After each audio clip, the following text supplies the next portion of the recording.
my model for playing is based on a psychedelic experience also. My model for, like, when I go on stage, what am I trying to accomplish? Okay, here's the story. There's one time we played, we were playing at the old Fillmore, and it was after Bill Graham wasn't running it anymore. So it was some independent, like a hippies. This like the late 60s, or the middle late 60s.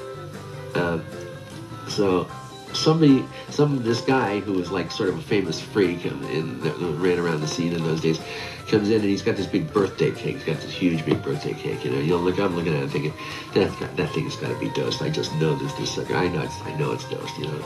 I'm looking at it and looking at it and thinking, yeah, I'm sure it's done. It's not nice, but it looked good. It was beautiful. This beautiful big.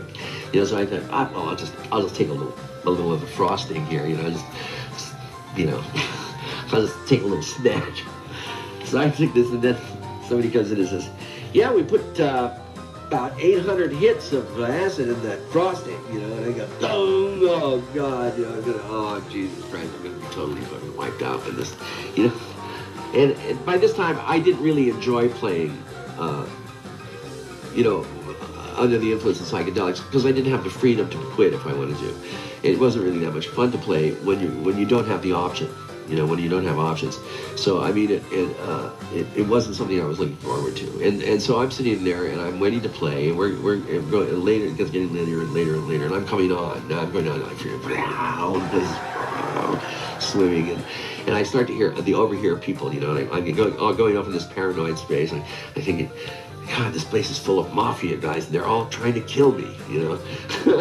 I got that notion in my head. This guy comes in. He looks exactly like a mafia guy. He says, "Here, you want something to drink?" And I look at poison. No, thanks. It's like everybody is armed to the teeth. They're all trying to kill me. Okay, so we're waiting there, going, "Oh shit, this is it. This is my last night on Earth." I'm convinced of this now. Yeah, still in this psychedelic roar. And so we're going down on stage, to go play, and I'm going out there and I'm thinking, oh God, Jesus. What have I done to deserve this? I'm going to go out there and play, and they're going to fucking kill me. So the only thing I could think of to do was I said, okay, I'm just going to play for my life. I'm going to play for my life. That's what I'm going to do. And so I played for my life, and they let me live. Ever since then, ever since then I thought that works. For me is to play for my life. When I forget what I'm doing or why I'm doing it, I play for my life.